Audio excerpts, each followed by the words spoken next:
घूंघट एक सामाजिक कुप्रथा पर आधारित कहानी। अरे रानी, ओ रानी, सो रही हो क्या अभी तक?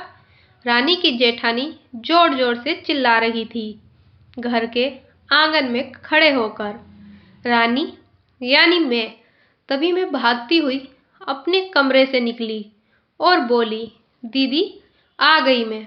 जेठानी बोली, रानी तुम्हारा केवल नाम रानी है, तुम रानी हो नहीं।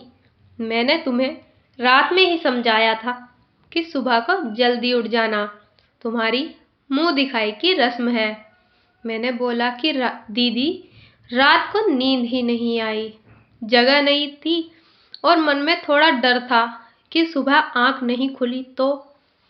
रजनी दीदी हंसते हुए बोली, रानी मेरी प्यारी देवरानी, जल्दी से घूंघट कर लो, अगर माँ जी आ गई तो हंगामा हो जाएगा। मैंने घूंघट किया ही था, तभी माँ जी वहां आ गई और कड़कड़ाती आवाज में बोली, चलो अब क्या यहीं गपशप मारती रहोगी तुम दोनों? हमने चलना शुरू किया ही था, तभी माँ जी ने रजनी दीदी के कंधे पर हाथ रखा और बोली, पता है ना कहाँ से जाना है और कैसे जाना है?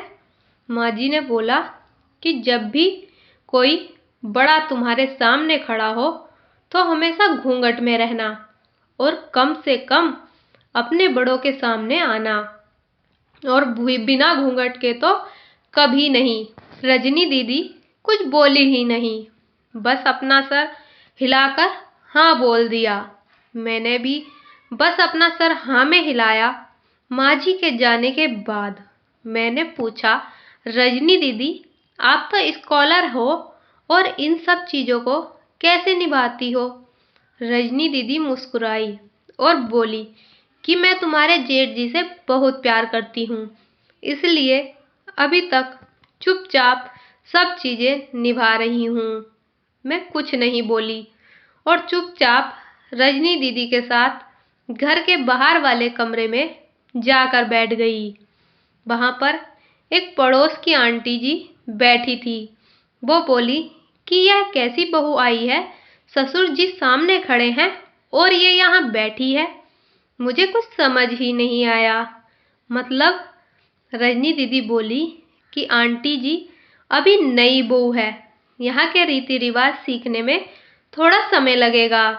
रजनी दीदी मुझे वहां से उठाकर मेरे कमरे में छोड़ गई। 6 महीने यूं ही छोटी छोटी चीज़ों में बीत गए। फिर एक दिन मैं राहुल के साथ साड़ी लेने गई।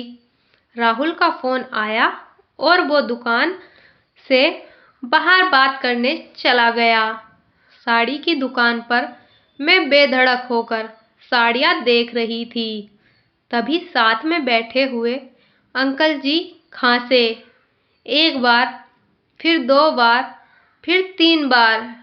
मैंने साड़ी वाले भैया से बोला कि भैया इन अंकल जी को पानी दे दो, बहुत खांसी हो रही है इन्हें। अंकल जी भड़क उठे और बोले, क्या बदतमीज लड़की है ये कुछ शर्म लिहाज है या नहीं इसे? दुकान पर हंगामा देख राहुल बाहर से भागकर अंदर आया और अंदर आते ही अंकल जी के पैर छूकर बोले, मामा जी आप यहाँ? मैं घबरा के दुकान से बाहर निकल आई और एक लंबा घूंघट करके गाड़ी में बैठ गई। राहुल बाहर आया और गाड़ी में बैठकर गाड़ी बहुत तेज चलाने लगा। मैंने धीमी आवाज में बोला, गाड़ी बहुत तेज चला रहे हो, कहीं एक्सीडेंट ना हो जाए। हम घर पहुंचे ही थे, तभी माँ जी जोर जोर से चिल्लाते हुए बाहर आई, देखो आ गई ये रानी साहिबा, खानदान की इज्जत मिट्टी में मिलाकर।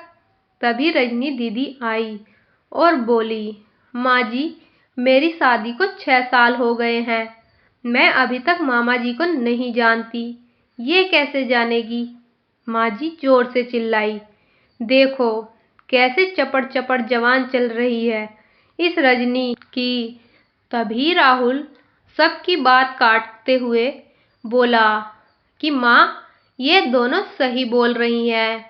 अगर ये हमेशा घूंघट करके रहती हैं तो ये मामा जी को कैसे पहचानेंगी? और माँ, आज मामा जी के एक फोन पर तुमने पूरे घर की शांति को भंग कर दिया है। ये वो ही समाज है जिसने सीता मैया पर भी उंगली उठाई थी। पिताजी और जेठ जी ने भी अपना पक्ष राहुल के साथ ही रखा। माँ जी को अपनी गलती का एहसास हुआ। माँ जी थोड़ी देर सोचने के बाद वापस रजनी दीदी और मेरे पास आई और बोली कि तुम दोनों को अपनी मर्यादा पता है। मुझे उम्मीद है कि तुम मेरा सिर शर्म से नीचे नहीं झुकने दोगी। हम एक ही परिवार के सदस्य हैं। हमें हमेशा साथ रहना है। अच्छा वक्त हो या बुरा वक्त, हर सदस्य को अपनी मर्यादा पता है। माँ जी ने यह कहकर मुझे और रजनी दीदी को गले लगा लिया।